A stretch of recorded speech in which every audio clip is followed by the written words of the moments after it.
Okay, this is really amazing to me. It is a comparison of human, chimpanzee, gorilla, and orangutan chromosomes. And you see how really similar they are. And you always hear about how similar we are. 95%, 90% sharing the DNA and all. So it really makes it look like we descended from them.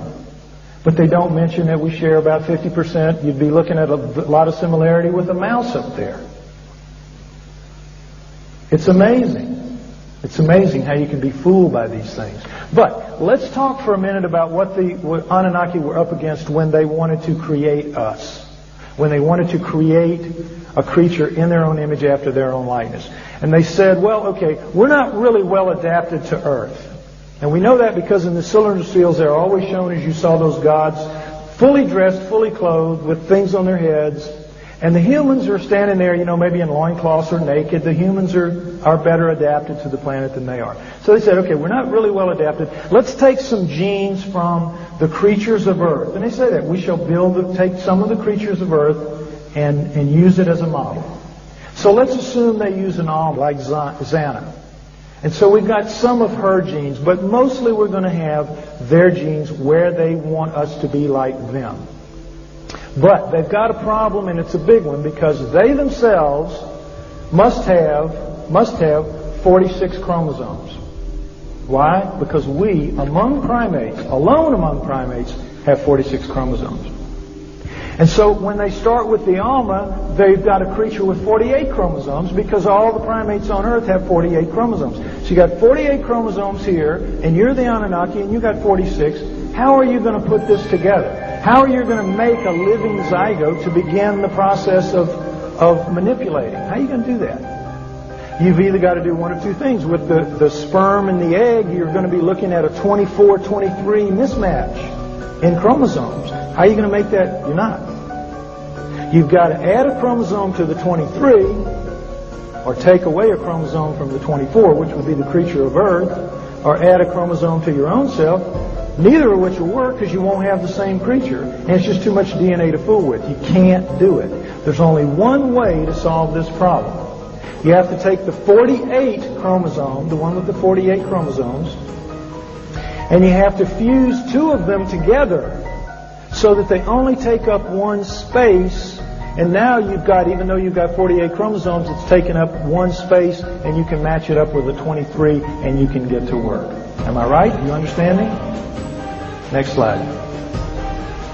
Look at our second one here at the orangutan. Second and third, gorilla second and third, chimp second and third, but human. Uh-oh. Somebody fused those two together.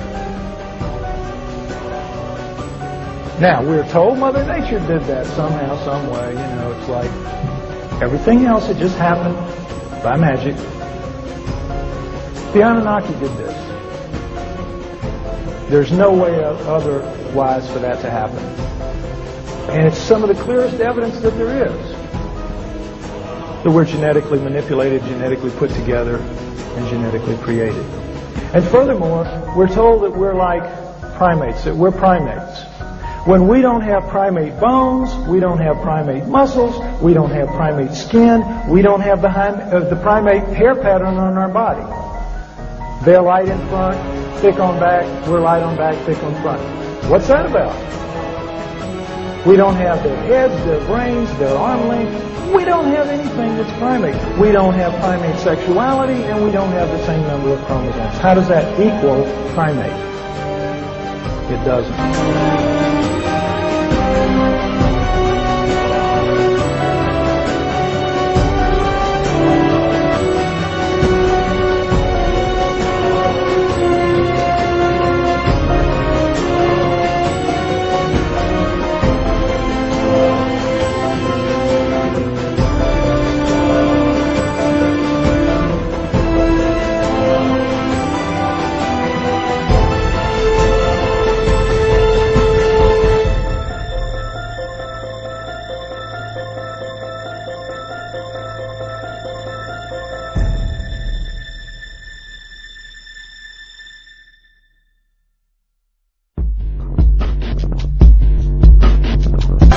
¿Fuimos visitados en el pasado y posteriormente creados genéticamente por una raza de reptiles humanoides?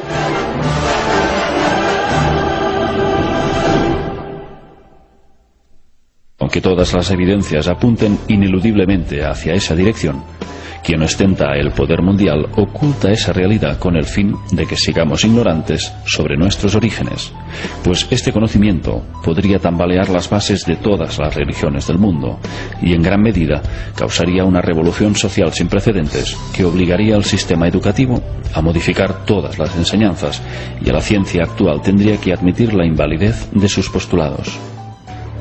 Entre el 10 y el 14 de abril del 2003, en plena invasión de Irak, el ejército de los Estados Unidos saqueó el Museo Nacional de Antigüedades de Bagdad y robó grandes cantidades de figuras, tesoros y tablillas que nos hubieran revelado mayores detalles de la conexión reptiliana de los Anunnaki. El 80% de los 170.000 objetos que albergaba el museo fueron robados y destruidos. Durante el saqueo, un incendio en la Biblioteca Nacional de Bagdad destruyó archivos de incalculable valor. And even within this frequency range, this narrow frequency range that we can access, that we call the universe, we can only see about 10% of the matter that exists in this universe. We can only see matter that reflects light. Luminous matter, they call it.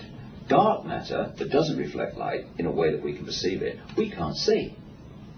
So, you look at the fantastic diversity of genetics and expressions of life that we can see in this tiny 10% and less of this one little frequency range, then you kind of think outside of this frequency range is infinity. If entities had not evolved through the reptilian stream, when you look at the unbelievable diversity of the reptilian species in this tiny little 10% of the universe that we can see, in this little frequency range, then it's not that it's fantastic that this species could throw up a form that is humanoid and has an intellectual intelligence.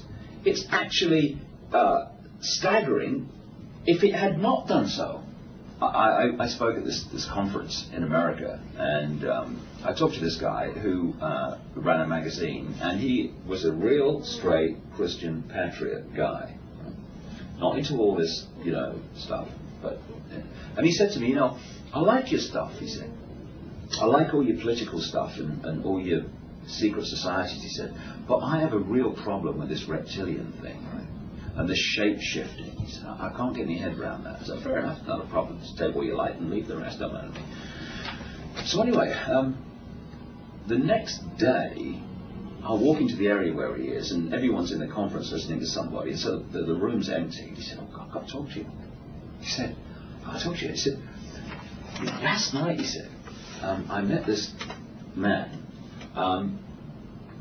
who had a real problem with me because of something I did that he didn't like, something I wrote he didn't like. He said, and he got angry and angry and angry, and he was screaming, kind of totally lost it. He said, and the hotel manager came over and said, look, hey, can you take this elsewhere, please? You're upsetting the other customers. So he thought, I'm out of here, I can't take this anymore. And he went to the elevator. And as the elevator doors were closing, this guy, still at it, comes in the elevator, right in his face, get absolutely livid. And he said he shape-shifted in front of me. So he was then much more open to the fact that this is no illusion. This is conditioned to believe that people manifest and entities manifest as like human bodies, because that's the conditioned mind reacting. And I understand that, but any conditioned mind that says, I am not going to look at the evidence, I'm just going to dismiss it because it is so different, is a conditioned mind that is unbelievably imprisoned while thinking it's free. We are given a conditioned reality that is so different from what's actually happening that gap, that chasm, between what we're conditioned from cradle to grave to believe is reality, the movie screen, and what's going on is so great that lots of people can't make that leap. And that's not by accident, that's by design. This whole idea that the world is going to take up arms against God himself astonishes me. I can understand people not believing God or rejecting God, yes. I can't imagine going after him warfare. It just makes sense. Why would the world go after him? I think the Nephilim thing will explain it. You know, it's interesting that the alien types, if you read you wallow through all this literature, Dr. Mark Eastman and I spent a lot of time going through that stuff. You'll discover there's 3 types of these so-called alien creatures that emerge. The grays, those are the diminutives, short, you always see them in the entertainment media. There's another group that seem to appear, that's sometimes called the Nordics or the Pleiadians. They're about 6 foot tall, they're blonde, blue-eyed, they look like people. Could be around us now. And there's a third group that are the most grotesque of them all, what's sometimes called the Reptilians. These are scaly, weird creatures that look like a refuge from some grade B science fiction movie. There's weird stuff. Well, these always show up. It's interesting, in Revelation 16, verse 13, 14, I've always wondered, how does the world go to war against God? And John tells us, I saw 3 unclean spirits like what? Like frogs come out of the mouth of the dragon, out of the mouth of the beast, and out of the mouth of the false prophet. For they are the spirits of devils working miracles, which go forth unto the kings of the earth and of the whole world to gather them to the battle of that great day of God Almighty. I think God is going to use some kind of strange creatures, demonic or whatever, to draw the world into this confrontation that is part of the climax of Revelation and the Old Testament.